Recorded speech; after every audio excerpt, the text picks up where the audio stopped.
es no hacerlo. Personalidades que nos integran el jurado calificador. Distinguidos maestros, compañeros participantes de la palabra, público en general, muy buenos días. Mi nombre es Candelaria Guadalupe Alcudia Jiménez, alumna del sexto grado, grupo B, de la Escuela Primaria Rural Tomás González Bravo, de la zona escolar número 32. Decirles que a pesar de mi corta edad, me llamó mucho la atención hablar de este tema. Hablar sin tapujos de la educación que quiero, que como estudiante y ser pensante me preocupa el lugar que ocupamos en los estándares internacionales y el lugar que ocupa Tabasco a nivel nacional. Que es preocupante escuchar hablar a los adultos y en especial a los políticos, quienes al parecer poco o nada les importa la educación, que para ellos es fácil hablar en mesas redondas de la crisis educativa que vivimos los mexicanos, y más aún que para los políticos, nosotros los estudiantes de México, seamos sus conejillos de India. Y digo esto porque en cada sexenio, cada gobierno trae su modelo educativo, y según ello, es el que dará la solución al problema que afronta la educación en México. Vivimos de reformas continuas, pero en realidad sigue siendo más de lo mismo, o en algunos casos la situación es peor. He tenido la oportunidad de leer un poquito del primer ministro de Educación, llamado también el maestro de la juventud de América. Me refiero al oaxaqueño José Vasconcelos, quien se distinguió por darle importancia a la educación popular, por las misiones culturales, fundador de las bibliotecas populares, director de la Escuela Nacional Preparatoria e impulsó a la Universidad Nacional, dejando como legado su lema: por mi raza hablará el espíritu. ¿Qué diferencia?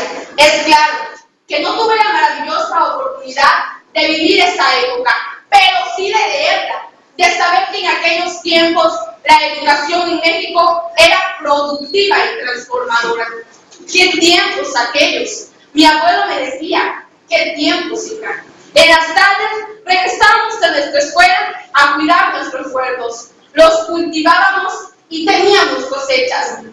He visto en los medios de comunicación cómo se habla bonito de la reforma educativa que va a transformar a México. ¿Cuántas veces escucho y veo hablar de la famosa calidad de la educación? Pero qué lamentable es que la gran responsabilidad se le imponen a nuestros maestros. Pregunto a los adultos que hoy están presentes: ¿son acaso los maestros los únicos responsables de la crisis educativa? ¿Acaso los políticos no tienen culpa alguna? ¿Será que una laptop va a resolver nuestros problemas? Es lamentable, señores, que la Secretaría de Educación en Tabasco permita que muchos alumnos no tengan dónde sentarse. Es lamentable ver edificios escolares que se encuentren en pésimas condiciones. Es crítico que los funcionarios de la Secretaría de Educación tengan a grupos de alumnos sin maestros. ¿Se puede hablar de calidad con tantas carencias? Yo digo que eso no es posible. Hablar de calidad es hablar de cualidades, es hablar de equidad, responsabilidades y compromisos de todos, no de unos cuantos. Es necesario que todos los involucrados en el sistema educativo coincidan a la educación como el camino para la creación del hombre individualista, el victorioso del campo de batalla llamado éxito.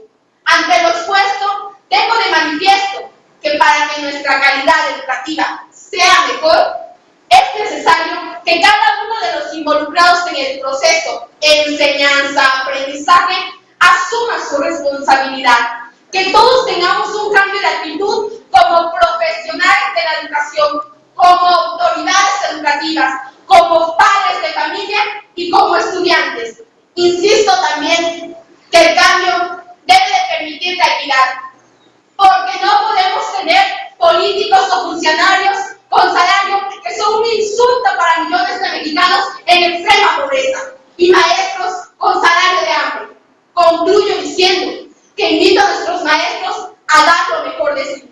Invito a que su práctica sea más docente, con mucho humanista, y que esté sustentada en la crítica y en la autocrítica, que use sus contenidos curriculares para promover el compromiso con la sociedad, para construir una ciudadanía libre, capaz de romper con las ataduras y la dependencia de la desigualdad social.